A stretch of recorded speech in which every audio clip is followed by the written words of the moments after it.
To WD18, the Watford fan channel. Welcome to another show, another live show with two regular guests here on the channel. It's been a busy couple of weeks for Watford. Of course, we started those 2 weeks with that Norwich defeat. I wish it was a Norwich win, and defeat at home to Norwich in the 3-0 game at Vicarage Road.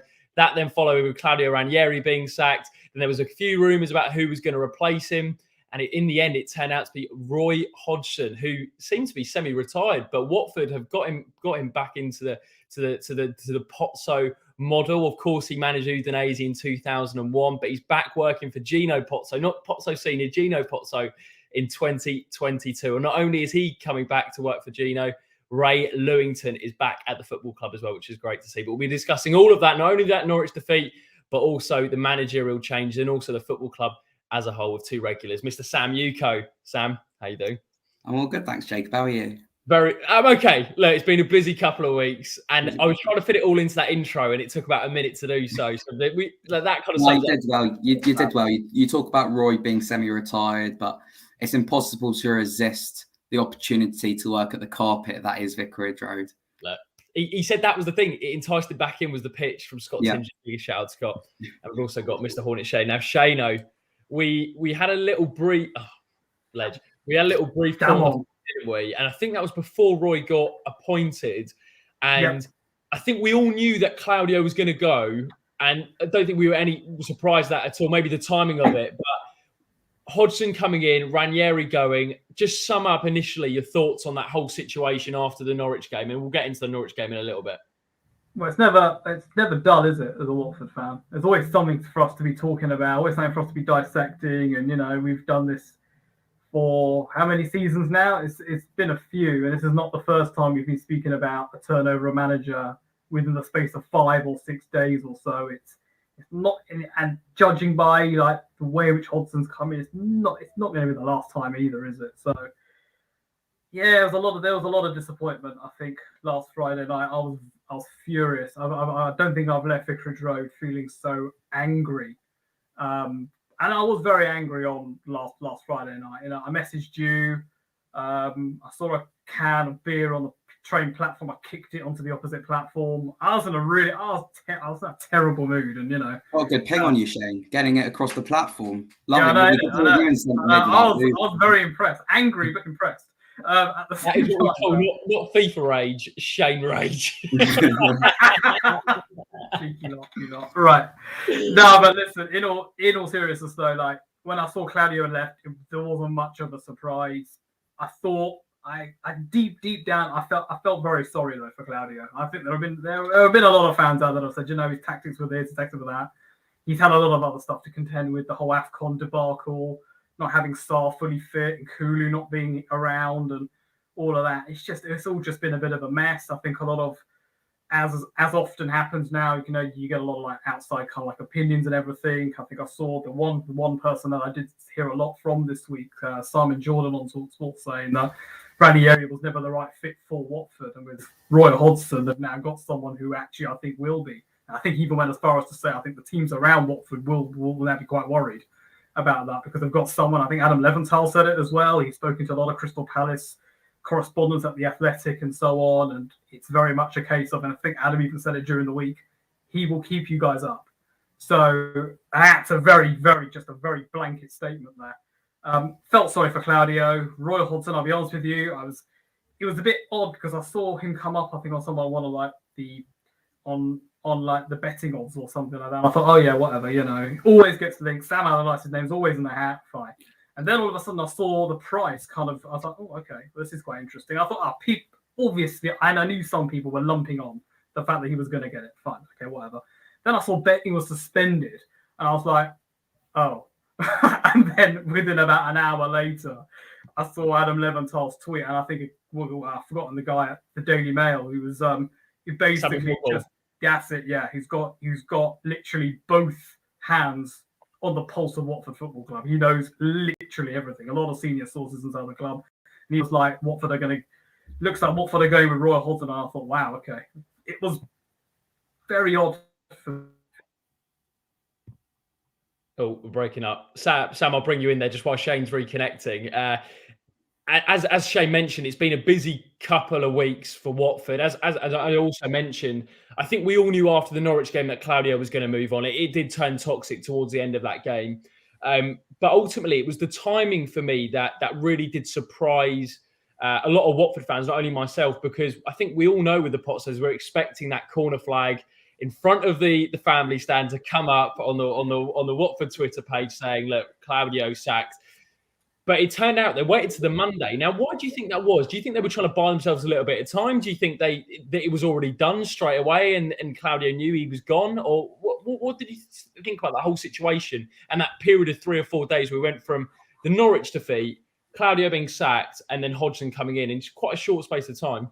I think there would be a lot of factors going into this sort of thing. Obviously, with managerial sackings comes a compensation package, sorting out the exit clause, that sort of thing. So I imagine that probably would have taken some time. Perhaps there was a clause in there for, I'm not sure, minimum amount of games that Ranieri would have. You never know what goes on inside those contracts. So I imagine that had an impact. But we also like to see with the Pozzos a quick turnaround with the managers, almost as if, we often don't have to wait longer than a day or two to see the new manager come in. So it's about securing that replacement before it's confirmed that Claudio Ranieri is gone. I don't think we even needed the confirmation. It was pretty much, I think it was pretty. We all knew it was gone.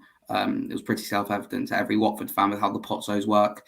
I think what took so long was probably things like sorting out compensation, finding that new manager in. I'm sure they had perhaps a short list of a couple of people, as Shane has mentioned, with who we're going to go with. Or Roy Hodgson's obviously brought in a couple of his own coaches about sorting out their contracts as well. And on top of that, the players apparently had a couple of days off training as well. So I'm sure that allowed the Pozzos to buy themselves a bit of time. But also it's very easy, with the media still talking about that defeat to Norwich. If we made that change quickly, I think it just allowed some time for sort of the media storm to die down before we did make that sacking. So I think it was a combination of a lot of things, but I think that's why we waited until the Monday to announce the sacking of Ranieri.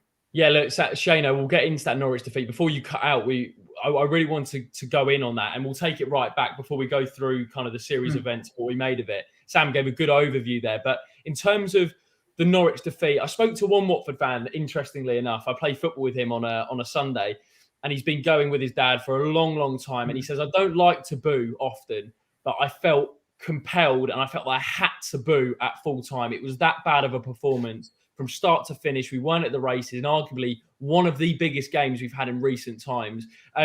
Shano, just where did it go wrong for Watford? Where did it go so horribly, horribly wrong? Because on reflection, a 3-0 defeat, regardless, is awful. But I think Watford fans were even more outraged by the context, the performance levels on that Friday night, on Sky TV, the whole build-up, on the Graham Taylor match day. Yeah. What went wrong, Shano? What went wrong?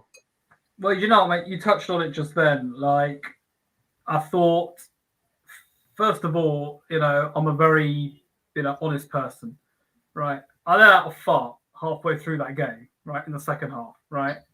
The fart stunk less than our actual performance. That's how bad it was, right? I mean, oh my! Oh, he hasn't left on that bombshell. He hasn't. Oh my God! Sorry, Shame, what's that? I'll ask the same question to you. That's the thing, right? You mentioned like the Graham Taylor match day and everything. The whole build up towards it. Luther, I think, was on Sky. They had like archive footage of the cup final and everything. Everything was building up to it. Live at Vicarage Road, all of that. And every single player in that squad let us down. Norwich wanted it more than we did. And I kind of got the feeling first 5 minutes or so, they kind of had a big display there. We had all the pyro and everything. Norwich saw that and thought, well, okay, these guys are already up for it. We need to elevate our game. And they did. And they genuinely did elevate their game. So disappointing. I'm not surprised, but listen, the atmosphere throughout that second half, even little things like the floodlight failure Like even little things like that, which is normally causes, a lot of, funny jokes and all that. I heard so many fans saying stuff like, "Oh, just suspend the game. Oh, just get rid of the game. Oh, can we all go home?" kind of stuff. And very rarely do I ever actually hear that. Some people are saying it in jest, but then I thought actually there are some people who are deadly serious. Like, let's all go home kind of thing, because it was one of those things. I don't know. And the performance as a whole was poor. A couple of people pointed out to me as well that when the floodlight failure actually did happen, Dean Smith kind of got all his Norwich players together, kind of talked them through what was going to happen after the restart to kind of manage the rest of the match. They were at that stage, they were 1-0 up, I think. Pretty sure it was 1-0 up. Yeah. And there was obviously the point that Ranieri didn't really do anything. He literally just stood there. Now, it was all just an absolute mess. And as I say, I left that game feeling very, very upset, angry, upset, disconnected. We spoke about this last Saturday on Spaces and everything, and it was all, that feeling of, do you know what? This was a game that we had to win. And I still feel like deep down, no matter what happens this season now, I feel like we're going to get that result is not going to come back and kind of haunt us. Because I feel on the appointment of Roy and everything, the only way I feel is that we're going to get out of this by winning matches, but we need to be dragging other teams into it as well. And I think that's our best chance. I think if it's with the current bunch of teams that we have with us around us at the moment, I don't think we've got any hope. I think Norwich have got a lot of good form. Right, they've pulled results out the bag. All right, they played an Everton side who were not particularly great. But you know what? On a Friday night, they travelled in their numbers, they came to Vicarage Road, and they got a massive result. We've got to go to Burnley next week, right? I don't see us putting in that kind of performance, Claudio or not, right? I didn't see us putting in that level of performance that Norwich did. We need to, right? It's as simple as that. You ask any fan, Watford fan, neutral fan, what Watford need to do, they need to put out big results this season. We've got some big teams coming to the Vic. We've got some big away games coming up as well. We have to put out the big results. But based on last Friday night, it left a lot to be desired. And I still think, just going back onto the point that Sam made, about the whole, there was a delay in kind of appointing the manager. I think that was genuine shock. So I'm not entirely sure. The Pozzos obviously knew that things weren't great with Claudio, but I'm not entirely sure that they were expecting to lose to Norwich. All right, maybe a draw, a win. That's exactly how the club were talking all week. It was very much banging the drum ahead of the big tie on Friday night. But I think it left a lot to be desired. And I know someone actually who was sat in the hospitality sector, one of that is as in the. Oh, it's happened again. So, you know what, Sam? We'll bring in Shano again. But what I wanted to ask you was, on the topic of that Norwich defeat, did that feel like a game and a result that had been coming for a while? Because from my perspective, if you cast your mind back to that Newcastle game, do you remember at home when we knew that it was, despite it being early on in the season, we knew that Newcastle were going to be down there come the end of the season. They were struggling under Steve Bruce. Their squad wasn't particularly strong. They came to Vicarage Road. It was under Xisco, and we had to win. And we didn't win, and we put in a really poor performance, I thought, and probably behind Norwich as one of the worst performances I've seen this season. Did you feel like that performance and result had been coming for a while from your perspective? Did you feel like it had been brewing from what perspective? I think so, yeah. I think that's definitely the best way of saying it. Certainly was coming. It's almost like, sort of like, do you know when, say you're filling up a cup full of water and slowly it starts to overflow until eventually, it starts pouring out. And that's what it was like. It's like when it rains, it pours sort of thing. And I certainly think it was coming, because I don't think this team is good enough. And if you add on top of that, the lack of confidence within the side, losing games every single week, not only will, make their confidence worse, because of that, the quality of the team becomes even worse as well. And that's why I don't have too much faith in terms of staying up. Not even, Roy Hodgson or not, doesn't matter who the manager is. I think we've seen the same core group of players, a common denominator of not being good enough over the last 3 to 4 seasons, or ever since the FA Cup final. It's the same mistakes. That's not being addressed.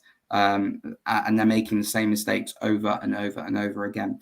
And that's why, regardless of who the manager is, I don't think anyone can save us now. Pep Guardiola or Jurgen Klopp couldn't save us now. The team simply isn't good enough. And I think his performance was coming, and it wouldn't shock me. We might see a new manager bounce, but it won't shock me if we see even more of these this season. Luan's in the comment section. Good to see you, mate. Doesn't matter who we have in the dugout, as you say, Sam. Squad isn't good enough, especially centre-backs and keepers. Apart from that, all good. The keepers worry me so much. Sorry to no worries. There, Jacob. It's just the fact that, all right, I've accepted. I've been saying on Twitter over the last couple of weeks, we need Ben Foster back, and everyone's going, "Oh, I told you so. Foster's better than Bachmann." Blah blah blah. Neither of them are good. I just think Foster's better. That's the thing, and it's we got Okoye coming in the summer, but it's an area that I think I've been thinking about it in the last couple of days of the window. I'd be urgently looking for a new goalkeeper, desperately. I think the one that people are trying to connect the dots with, Sam, is Dean Henderson on loan from Man United. But that almost seems too sensible. Yeah, no, exactly. It's just not really the pot so way. I just think massive urgency needing a goalkeeper, because I think, we saw with Daniel Bachmann the other day. I said this on the Spaces. The players, look so unsettled when Bachmann's in goal. Whenever, he's got the ball in his hands, he's screaming at them. You never see a top goalkeeper do that. And it's so poor. And, we had high hopes for Bachmann, but ultimately hasn't made the step up. Pontus Dahlberg conceding 7 goals, having, had his loan cut short at Doncaster this season. Yep. Conceding 7 goals at Gillingham today and making a massive mistake for one of the goals. It's an area that needs upgrading, and hopefully, I know he made a mistake the other day in the African Cup of Nations, but hopefully Okoye can come in and rectify that in the summer. But between now and the end of the season, we do need someone in, I think. Another comment from the comment section. The players have to take responsibility. They completely down tools Friday night. I'm so embarrassed to be a Watford fan. We have become the hardest club to support. There was another comment that mentioned again from Luan's. Norwich weren't good though. They don't beat any other team playing like that. And there's a few more comments. We'll get to them in the show. Shana, you just mentioned something about the hospitality that was interesting, but it cut off. Just finish up what you said. It was interesting. So I know somebody was sat in hospitality, got very nice seats and everything. Gino Pozzo, Scott Duxbury, and Gioretta were all sat in the front row. From what I was told from said fan, Gino and Scott sat throughout the game pretty much motionless, watching the match. Gioretta was the only one getting up, and he was furious apparently. When that second goal went in, he was absolutely furious. He was gesticulating at the players. He was going mental. And then when the third goal went in, he just sat there. He just sat completely motionless. I mean, Gioretta, for me, seemed to be the guy who was getting really, really angry. And also because he's the one who comes out on Twitter with, the old work hard, play strong, whatever it is, motto that he has or whatever kind of thing, which I think just falls on deaf ears. And I think is, I love him on Instagram. I remember we beat Norwich at Carrow Road earlier in the season. And I remember him holding up a cup of coffee going like, it was like a cup of coffee and 3 points, lovely day or something like that. Oh, boy. Do you know what, mate? He's only allowed one of those posts a season. So it was just sorry. Yeah, sorry, go on, mate, go on.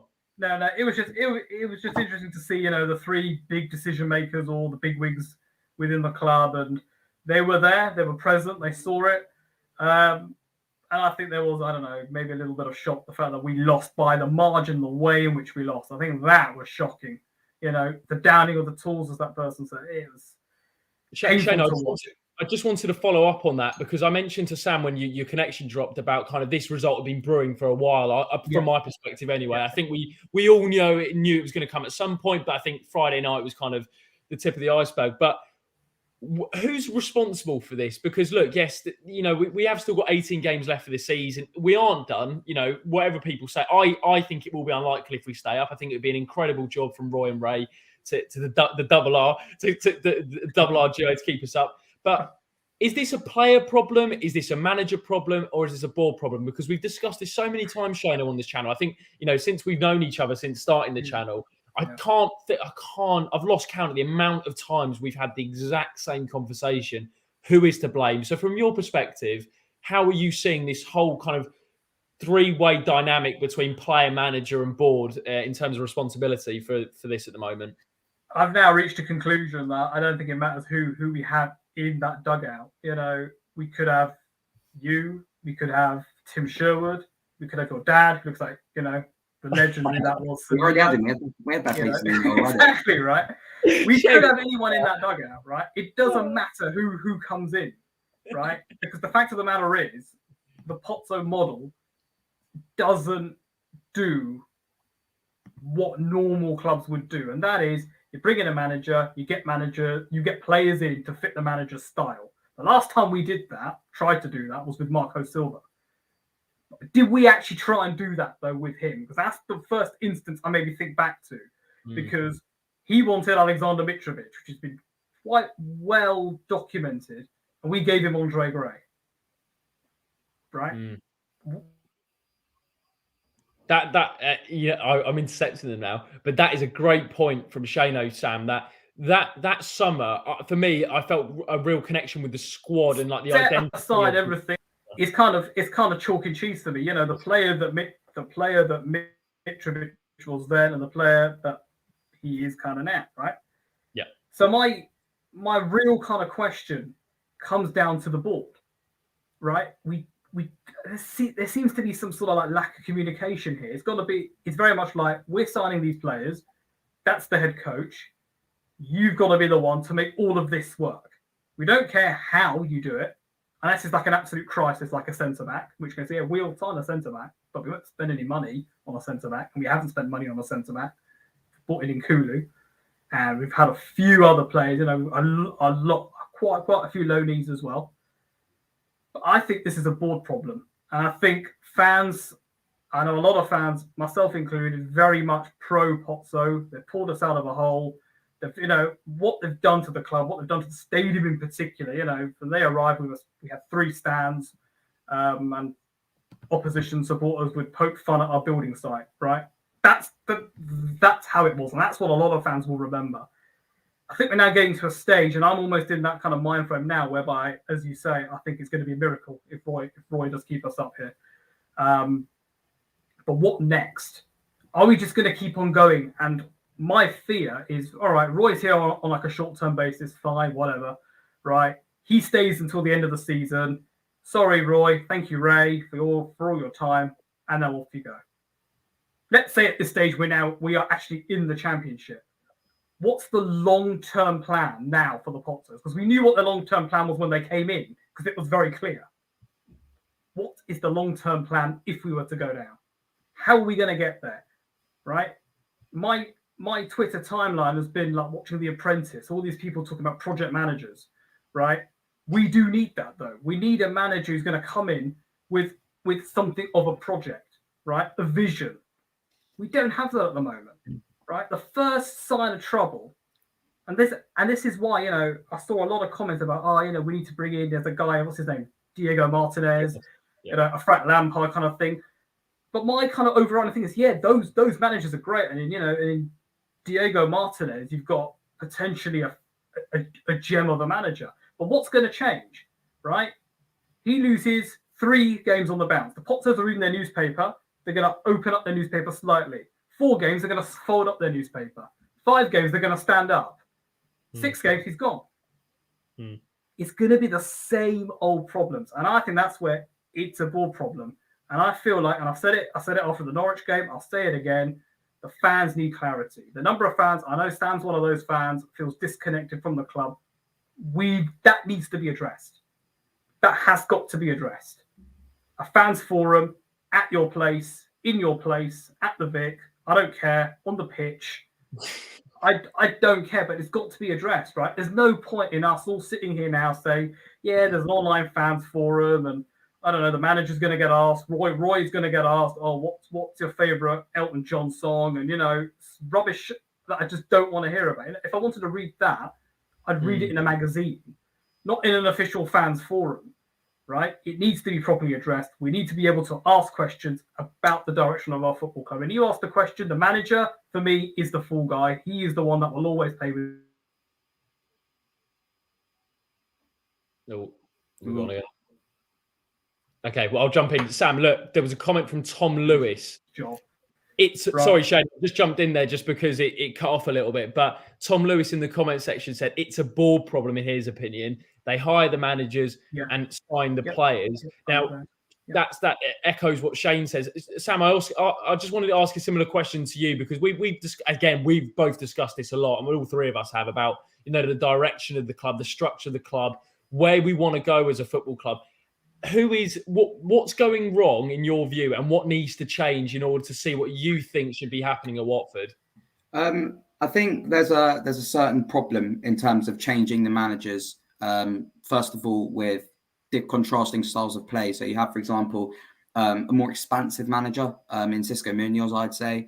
You start off the championship with a defensive-minded manager in Vladimir Ivic, change that to Xisco Munoz, change that to Claudio Ranieri, change that to Roy Hodgson. It's completely different styles of play. And then what eventually happens then is you have managers having to adapt to the players and not players having to adapt to the manager, where the manager can bring in players according to his style of play. Now, the problem with that is that you have players who eventually just become completely useless in this system.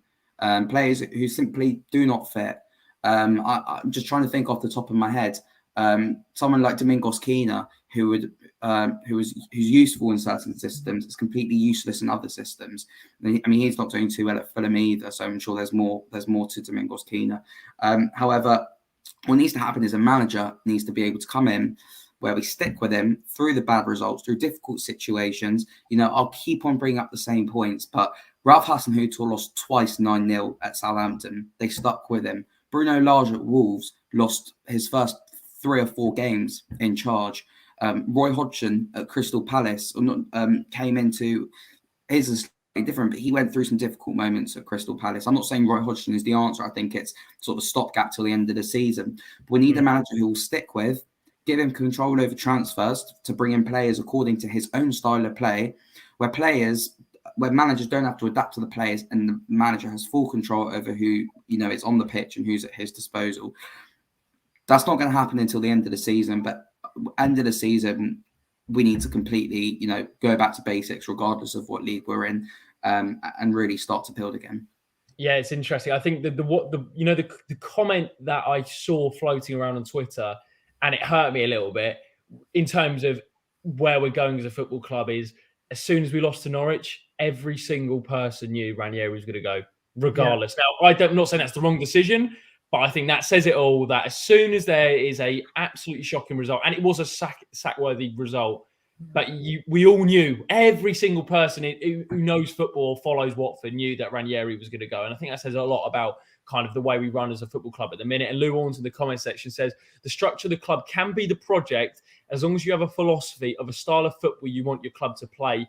We change like the weather. And also, I think it actually is, just to add to that, from my perspective, a little bit of a lack of trust in the managers they're appointing. Because ultimately what they're saying is, we want you to be the conductor of an orchestra that we've assembled, that we feel is good enough that we've assembled. And ultimately, we're not going to give you that much trust that you can be able to oversee a 3-year project and give you enough power. Now, what I wanted to bring you in, Shano,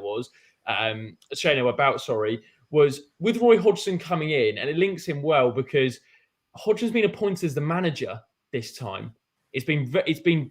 I thought it was a kind of a semantics when I first read it, but I read it a couple of times. It was in the official statement. It was in the article. Roy Hodgson, the manager of Watford, not the head coach of Watford that we've seen over the 15 head coaches at Watford. So, how much do we read into that? How much do you read into that as a fan? Oh, I don't know, to be quite honest with you, because it's day 29 of January. He's not going to have any kind of input in the January transfer window. And that's kind of why I get what a lot of fans are saying, that maybe we should have moved a little bit earlier, Claudio being potentially the wrong appointment. I know of a few fans that thought Claudio wasn't the right appointment, but kind of went along with it anyway. I think there has been a little bit of thinking around that. And manager, fine. I don't really know what that's actually going to mean, though, because he's not going to be managing unless, of course, he's here next season, which may or may not happen. I don't think it will. But what is that actually going to mean?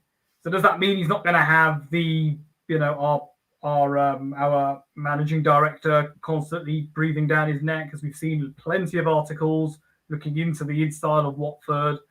I think it was Flores, I might have said it, maybe even Javi as well. The sporting director, Giraldi at the time, was always on the training ground, was always talking to the players. It felt like almost at times they had like a noose around their neck. Everyone is being spoken to. Everything is being scrutinized. The training methods have been scrutinized. Everything from probably the way in which the cones are laid out is all being scrutinized, right? That's a very high pressure environment to be in. I don't know how that's going to work with Roy and Ray. From what I've seen on the training ground, I'll be honest with you, I wasn't particularly keen when I saw it. I've seen 2 training ground videos, and I think we're going to stay out. To be quite honest with you, like, I'll be honest with you. But there's a certain way I think that Roy and Ray will go around it. And just as a little bit of a key point here, and I'm going to get all nostalgic now. When I was actually my first season as a season ticket holder at Watford, Ray Lewington was actually the manager, the 02-03 season. And, we had all the drama of the previous year of Vialli and the ITV digital collapse. What Ray Lewington did, got us to an FA Cup semi-final, memorable day at Vicarage Road. But ultimately, look, he kept the side up on a shoestring budget, and I think he's very highly regarded. I've seen a lot of fans actually quite warmed by the fact that he's come back. He's a familiar face to Watford fans. He's come back many times, of course, as on the bench at Palace and everything, and all of that. So from my perspective, it's great to see Ray back, but I think those guys operate in a very interesting way. I saw Roy's interview before this earlier on this week. Wasn't really full of the managerial cliches. I think he realizes exactly the kind of situation which he's in. Ray Lewington has been in a similar kind of situation here. He's back in that bear pit again. It's another situation here where, things are not necessarily assured. It's not guaranteed that we're going to stay in the Premier League. In fact, if anything, I think the odds are now, maybe they've slightly improved with Roy's appointment, maybe, but I still think there's a lot of work there to do.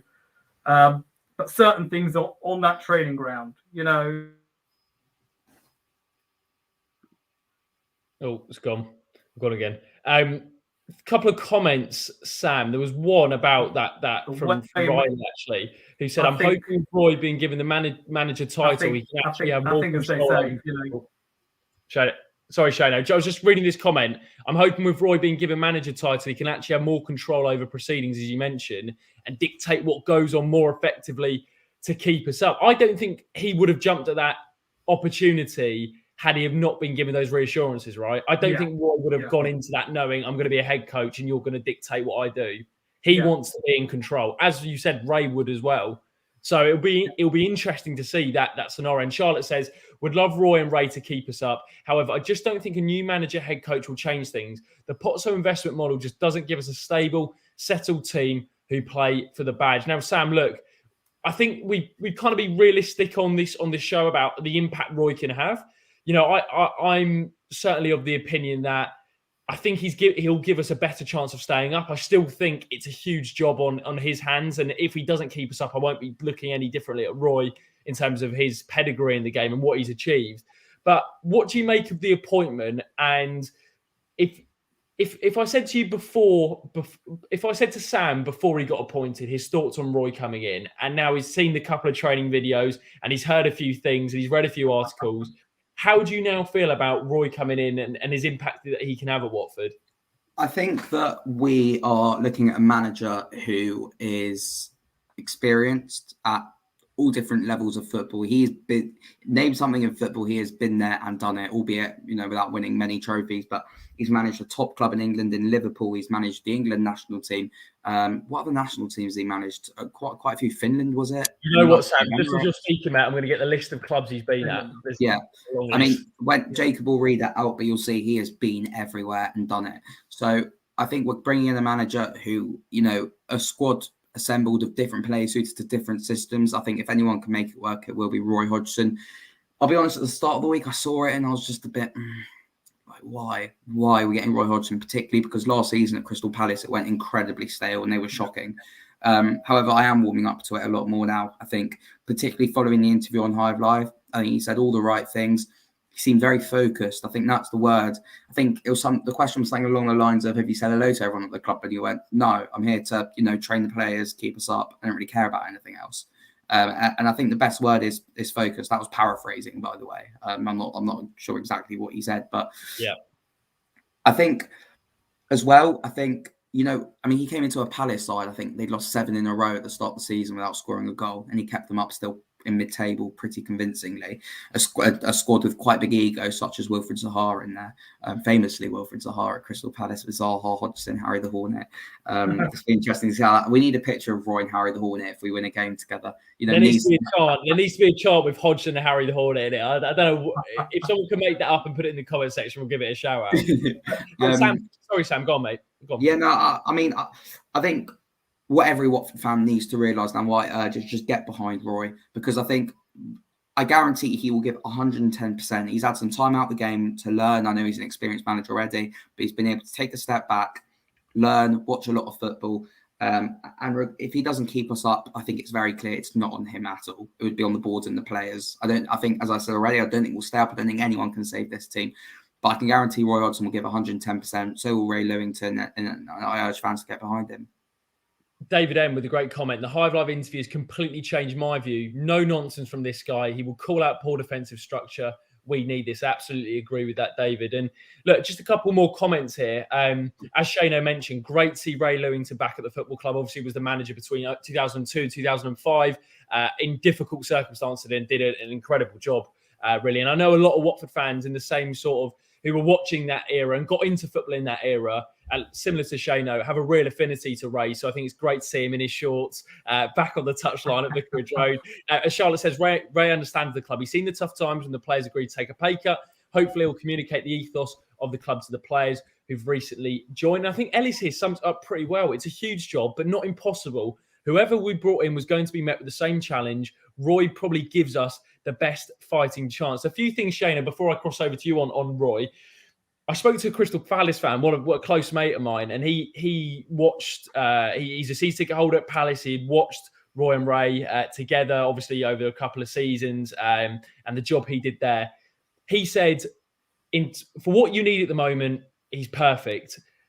But what he did say is it relies on having solid centre-backs. That was his words, because you have so much pressure on the back line, because we're not going to have as much of the ball and we're going to be very defensively tight. It's relying on centre-backs not making individual errors, which I thought was a really interesting point, because when he was there, when Roy was at Crystal Palace, they had the likes of Gary Cahill, didn't they?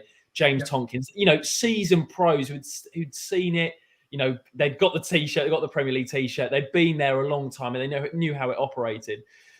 But also there was another point that he mentioned that, as Sam mentioned, it did take a little bit of time for Roy to get his ideas across. Nothing against him, but because of the way he wants to play, it's repetition, it's repetition, it's repetition. And it's not the most entertaining sessions, but he will get there at some point and you will see the improvements, but it takes time.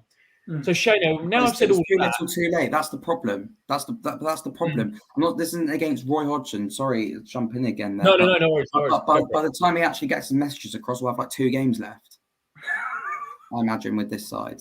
Well, that's the point. So, I absolutely agree with you, Sam. I'm very much of the opinion that we should every Watford fan should get behind Roy Ray. I don't think there's a Watford fan that is not going to get behind Roy and Ray now they're at the football club. But Shana, what impact do you think he can have in 18 games? Do you think that he can be that firefighter that we need to keep us in the Premier League? And do you think, as Sam said, it's too little, too late? And obviously time will tell, but are you feeling confident that Roy could change the fortunes in such a short space of time? Because it is 4 months that he's got to keep us up. It is 4 months. Look, I think the whole thing about we need 2 competent centre backs for this to work. Well, I think we probably felt that anyway. So all right. To be quite honest with you, I think there were a few comments from former players that have played alongside him. I think Breda Hangeland, was one that was referenced in an Athletic article. Played with him at Palace and at Fulham as well. Him and Aaron Hughes had a defensive partnership. Hadn't really played very much with Aaron Hughes, but it was Roy's constant, just the way in which he drilled us that made us better than what we actually were. And that says it all, right? If we could have 4 months of our centre-backs playing better than they actually are, I think we probably all take that because that's been a real sticking point this season. The defense has constantly come up, right? Even in those training ground clips, he's already imparting his knowledge. He's given some good knowledge out to, I think it was Dan Backman, I think as well. Quite a lot of the strikers as well. You can hear Ray Lewington's booming voice in the background. It's almost like, I'll be brutally honest now, we've got to a stage whereby we've hired two people where you simply cannot ignore them, right? A lot of our other head coaches have been a little bit quiet. I think Ivic was definitely one. I think maybe even Ranieri, I think in some ways as well, he did the whole handshake as well, at the start of training and everything. A lot of rumors going around with Ranieri that actually he was one of the first people to leave after training, which doesn't really set a great example. These guys are very different, right? Roy Hodgson, first training session, watching the shooting drills, points at the goalkeepers and says, "You've not made a save yet. Now's your time to make saves." This is the kind of content I love the delivery that I have signed up for this season, to be quite honest. Make some saves. Yeah. That's basically it though, isn't it? Right? It's not this annoying dressing up of the situation. Oh, good try, guys. Yeah, great try, guys. No, you've not made any saves. Your goalkeepers, do your bloody job. Right? You've not done your job. I've been standing here for how long? Have you been standing there for, I wonder? Right? You've not made some saves yet. Now is your chance. That's a nice way of saying make some saves, right? That's what we need, right? I think it is going to take time. And my worry is the timing around all of this. If this had happened over Christmas, right, and we still had the month of January to come, we still had that Norwich game in the distance, right? We had games, we had all that time. Another month, and a month is still a long time, right? We still had games in there. I'd be more confident, personally. If he'd come in when Claudio had been appointed, when we maybe shouldn't have gone with Claudio, had it been Roy then, things would be very different now. Not saying they'd be perfect. I'm not saying we'd be going on a 10-game winning run, but I feel like the players will be well driven. Yeah, go on, Sam. I know you were going to jump in there. I very much feel like I said. I mean, I backed Ranieri, and I thought he'd be the man to keep us up if anyone could. I thought it would be him, but ultimately, I think the wheels did eventually fall off. And I didn't explicitly say Ranieri out. But I think by the end, subconsciously, I was like, yeah, he needs to go. Very much just a sense of deja vu. From the last time we got relegated, where Cisco, we started off with Cisco Munoz, Javi Gracia last time out, where fans really liked the manager, but the start of the season wasn't good enough and we let them go. Then we seem to waste that middle portion of the season with Kike Flores, like Claudio Ranieri, and now we're bringing in this sort of English disciplinarian experience in English football, who has an assistant manager, Ray Lewington, Craig Shakespeare. Both of those were very hands-on, like the manager. It just feels very deja vu. That's a great point. I hadn't even thought of it like that. I hadn't even thought of it. Yeah, that's a great point. You know what? Let's have a little look through the comments, Sam. But of course, the big difference, of course, with some of that now is that, of course, Nigel Pearson was brought in before Christmas, right? He was brought in early December, I think it was. First game was Liverpool away. So he had that time, and he even had the January transfer window as well. All right, he was head coach. He maybe wasn't going to have that much of a say anyway, and that's always an argument that's going to be used against us. But there was time there for Roy, and maybe it is a bit like Claudio is this season's Flores, right? If we wasted that time, we've only had two wins since he's been here. 2 great wins, but it's only been 2 wins, and that's the fact. And that's what everyone said. Everyone will talk about, a lot of neutrals will say, yeah, everyone's going to talk about Watford getting rid of a manager, but have you all actually seen Claudio Ranieri's record there? Only won 2 games. And that's just, we had that 10-game run under Flores that killed us. Has the run that Claudio been on, has that terminally damaged our season? That would have done. I think that's a really, really good point, Shana, because I'm just looking at the kind of the run and the form we've been on. Obviously, our last one was against Manchester United on the 20th of November. We haven't won since November. 2. So we're talking 2, 4, 6, 8 games without a win. And in that time, in 8 games, we picked up 1 point. Now, to caveat that, of course, we did play Chelsea and Manchester City, where we put in decent performances. Yeah. But defeats against, I would say, Leicester, Brentford, West Ham, obviously that last-minute win against Spurs, a draw against Newcastle and then a win against, defeat against Norwich. And you're looking at some of those games, the ones that initially stand out to me is that Brentford game. I look at the Newcastle game and I look at the Norwich game as the three where we should be winning them. So or we should be at least we shouldn't be losing them anyway. Sam, there's a few comments here about, in terms of how Roy's going to set us up. Now, there's one comment here from Sean who said, can see Roy finally setting us up with fullbacks and holding midfielders that support the centre-backs. One player I do think will start a lot is Tom Cleverley because they have that affinity together with England. But Phil, so far this season, as poor as they've been, they've had no protection, which I think is a fair point. And then Tom goes on to say, think Roy will stick with his tried and tested 4-4-2, or do you think he'll stick with our 4-3-3 that he also used at times at Palace? What do you reckon, Sam? I think 4-4-2 will be the way forward. I think he'll try and be as compact as possible. I think we will start to see a lot more players. I think he'd opt to go with Jeremy Ngakia more over Kiko Femenea. I think because Jeremy Ngakia is better defenders, I think Tom Cleverley will come in and pretty much play every game between now and the end of the season if he's fit. I think we'll see a lot of Josh King playing up front as well. I think a couple of players might suffer under the system. One of them is Cucho Hernandez. I think he could suffer a lot in this system and not get as much game time as he wants. But I think for me, I know we have to be more compact and protect the defence because that's the most important thing. However, I think this Watford side, probably their greatest asset is their attack rather than the defence. And sort of perhaps you don't want to say, because it's very rare for a team in a relegation battle to go for an attacking manager and sort of try to outscore teams. And that's what Ranieri tried to do a lot of the time, I feel. But I think the Pozzos now simply just want to protect the defence, and that's why they've gone with Roy Hodgson. But just a side point as well, I think some fans are sort of worried about the signings that teams around us are making in terms of, Burnley. I think Orsic has fallen through, but there's a good chance they'll get Weghorst in, I think. Newcastle have signed that centre mid today. Can't remember. I don't know how to say it. Gimares. Yeah. Like that. But I know he's not a new signing directly, but someone who'll be crucial for the run-in, which will almost be like a new signing, is Ismaila Sarr coming back. Yeah.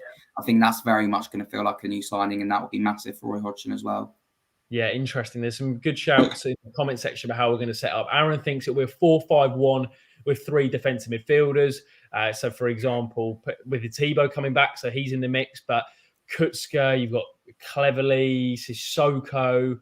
I'm just trying to think on the top of my head. Even Dan Gosling could be thrown in there, but he'll probably be moving on. Lugon says you 4-5-1 a lot of Palace. Andrew thinks it'll be a 4-4-1-1. Sean says 4-1-4-1, fullbacks that don't cross the halfway line. Don't think Kiko is going to be popular under Roy. Shane, look, on Roy, who I mentioned Cleverley there being kind of like a guaranteed starter. And I think just from the training clips, we just reading into them, probably more than anyone else, as Watford fans, we watch those videos, kind of do a dissertation on how important they are and what we can take from them. But I kind of took from it that it's going to be not pretty on the eye. Nope. We're going to have to suffer, but if we trust Roy, we probably will get a few results in there. So looking at the next few games, the next week we've got Burnley away, then West Ham away, Brighton at home, and then Villa away before we make a trip to Man United. So I just want to look at those next four games. Now Roy's at the helm, and of course we haven't seen a game under him. Are you feeling more confident going into those games than you did before under Ranieri? Because from my perspective, if Ranieri was still here, I would be predicting us to pretty much lose all of those, maybe get a point against Burnley. So are you feeling more confident now Roy and Ray are at the helm? I guess I kind of am, really. I'm praying every night as much as I can that there is a new manager bounce. Because I don't really think we got that with Claudio. All right, his first game was Liverpool at home. It was tough. Liverpool were going great guns at that time. But we do need to get that new manager bounce. First 2-3 matches need to be like great performances, really. I think Burnley next week is quite possibly the biggest out of all of those, if I'm honest with you. Right, West Ham away, Stan mentioned about managers being given time. Look at David Moyes as well. You look at Hassan Hootel, look at David Moyes. I mean, it's outrageous what they're doing there as well, right? They're a great side. Brighton at home, Brighton, not easy. not easy to come up against. And I feel like we're going to have our work cut out there. But there's a new manager. There are new ideas. I feel like we might be able to get a few results. Now, this might just be me watching too many training videos and, crying at the return of Ray Lewington. But I feel like actually, if the next couple of weeks or so do go quite well, we're able, he's able to get some ideas across. We might be able to get ourselves a result against Burnley. Aside from that, if we were to nick a draw in maybe one of those 3 matches, you'd probably take that. Villa away, I think, is a difficult game. Gerrard's got those guys very, very well drilled. But as you say, if Claudio was still here, it would be, for me, I would look at those 4 games and think, right, well, that's four losses.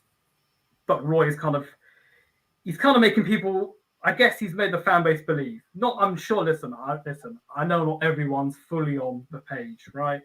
That will probably come with time, if he is even given that time. But I think it's interesting, you mentioned about Cleverley kind of being a big part of the team. I think Ben Foster will be number 1. And I think that will, for between now and the end of the season, barring any injuries or COVID or whatever, that will push Batman towards the exit door. Ben Foster, Roy Hodgson have got a great relationship. England, West Brom as well. The 2 of those guys were both there together. Got a great relationship. Another guy as well. I know it's a very, very odd one. This is very, very out of just completely, because he was completely cast aside from the squad. Maybe someone like Danny Rose. I know that Claudio Ranieri pointed the finger, didn't he, and said, well, no, he's no longer a part of the team and all that. Rose in England, I think Hodgson was the manager there. I might well be clutching. It's honestly just an idea I had when you said Claudio. That's the thing, mate. It's just Danny Rose. As you say, so many unknowns. What I wanted to just come into the last part of the video. If you are watching live, thank you to over 100 of you, which is absolutely amazing. Thank you so much for getting involved tonight. And if you're watching this back, make sure you do leave a like and subscribe to the channel. But if you are watching this live, any questions you have for us, there's one I've seen in particular. Just fire them over. We'll do some quick fire questions. But one I wanted to throw over to you, Sam, and we've discussed this, haven't we, about Emmanuel Dennis. David in the comment section. This comment may not go down well. Dennis has been poor of late, lazy, selfish, and gives the ball away. Thoughts. And then Josh goes on to say Dennis's form has been bad recently, probably something to do with the African Cup of Nations situation. What's your take on that, Sam? Before I answer that, I just want to pick up on something that Shane said about Ben Foster and Roy Hodgson's relationship, if that's all right. Yeah, of course. I remember, I think Foster mentioned in one of his podcasts a while ago how much he likes Roy Hodgson, because I think it was the 2014 World Cup. We were already out. I mean, that 3rd game against Costa Rica, I think he played Foster in goal. And I think Foster was really grateful for that. Just a side point, that's why I think they got a really good relationship. However, in terms of that comment about Dennis, I think it's something that frustrated Claudio Ranieri. I think he indirectly called out Emmanuel Dennis for being selfish. I don't think you can call out his work ethic, though. I still think he works tremendously hard. I think at times he's been isolated. We saw that with Ismail Assar when teams putting 2 men on him. What more can he do? And we've seen still glimpses, I think, from Dennis that he looks like the most likely to make something happen. I still think he tracks back as well. I think there's certainly a point in him being selfish. Perhaps there's not enough trust in his teammates. Goals have started to dry up a bit in the last few weeks, but I don't think there is a link between this and AFCON. I think it's pure coincidence. And there was another comment about, and Adam Leventhal did mention it in his piece, that players have been criticising Emmanuel Dennis in the changing rooms, apparently. Yeah, it worries me a bit, considering his reputation before he came in as well, in terms of being a bit of a, not, refusing to get on the coach and stuff. Like this is an interesting one, Sam, because Emmanuel Dennis is by far our top goal scorer, and in terms of goal involvement, do we, as those group of players, is there exceptions to the rule? Now, I'm not saying being disrespectful to other players, but if there's a match winner in your team, as it's happened at a lot of other clubs, you keep them happy, don't you? You try, and they're offering a lot in different ways in terms of their output with goals and assists. Is it just a case of, look, Emmanuel is one of the best players talent-wise at the club? Do we just have to do everything to keep him happy, or do you think there's an element of, no, you treat everyone the same, there's a sort of code of conduct that everyone should follow, or do you feel there should be exceptions in the squad in terms of the man management of him? No, you have to be consistent with every player. I think obviously different players need different things in terms of some need, the hair dryer treatment, while some need perhaps an arm around the shoulder and perhaps a game of FIFA and talk through the game sort of thing. But I think in terms of the general code of conduct, it's got to be consistent for everyone, because then you have people making exceptions, turning up late for training, not training well enough, and everyone coming up with different excuses trying to make exceptions. I don't care if, Euros Milos are costing us 40 million quid, or Danny Rose, who we bought in for free. Everyone has to work exactly the same, as hard as each other, and give their all for the badge. And ultimately, I don't think we're seeing that from certain players at the moment.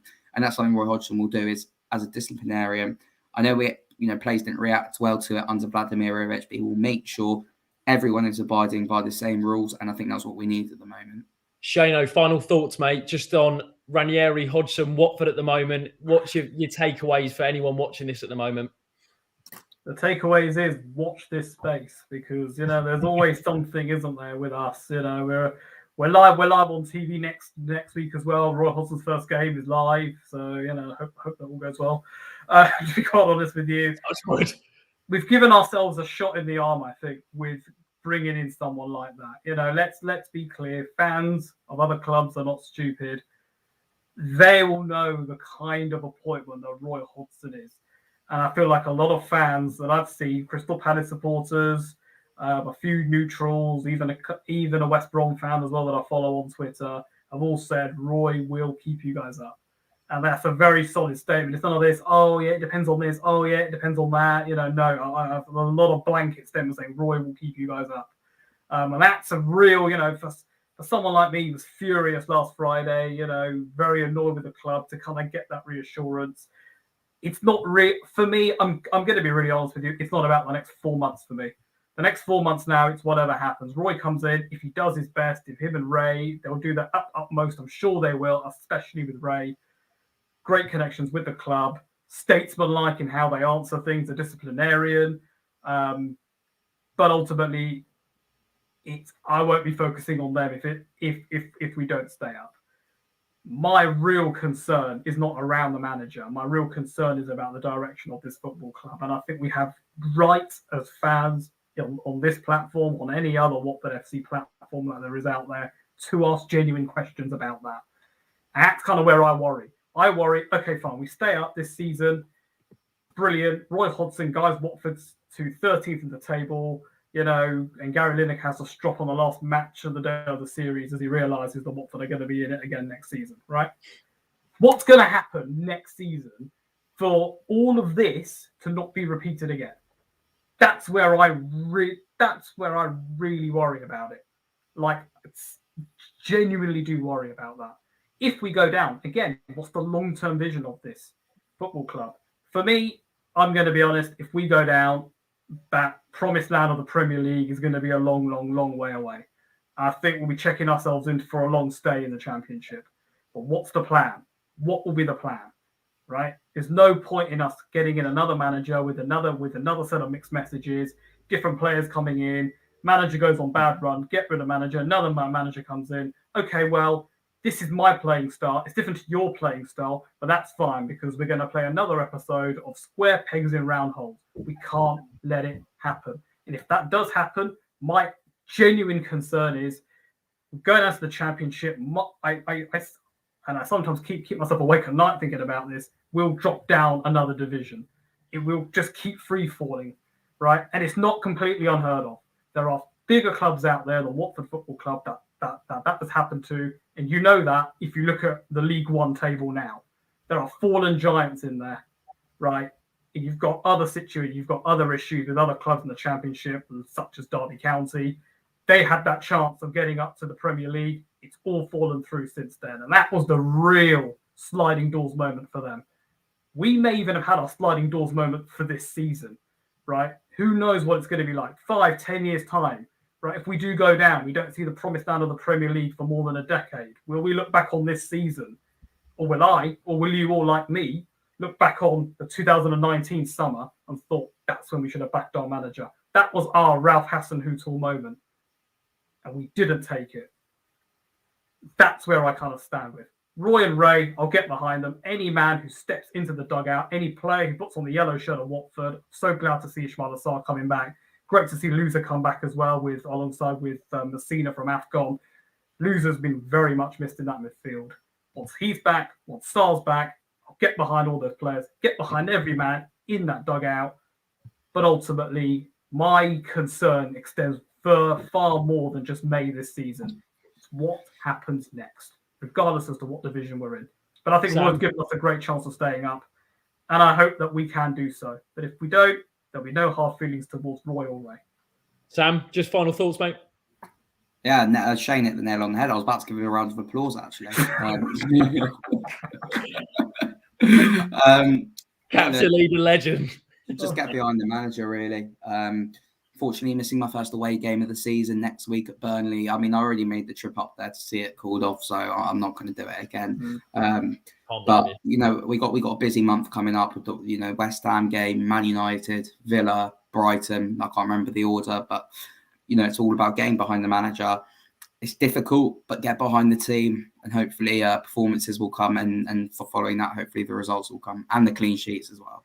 Well said, boys. Really did enjoy that. Get a good therapy session, I think, after last week and everything that's gone on. Thank you to everyone who watched. Rudy, hope you're keeping well, mate, and hope your dad's well too. But yeah, thank you very much, guys. Take care of yourselves. We'll be back next week after the Burnley game on the Sunday to talk through, hopefully, Roy Hodgson's first win as Watford manager. I was going to say head coach. I've got into the habit of saying head coach. Watford manager with Ray Lewington. If you did enjoy the live stream, guys, please leave a like. Subscribe to the channel, comment down below your thoughts. Make sure you go and follow myself, Sam, and Shane on our socials. The link is in the description, but you can also see it just at the bottom if you want to see some more content. And don't forget to follow WD18 at WD18 fans on socials too. We'll take care. We'll see you next week. And up the Hornets. Cheers, guys.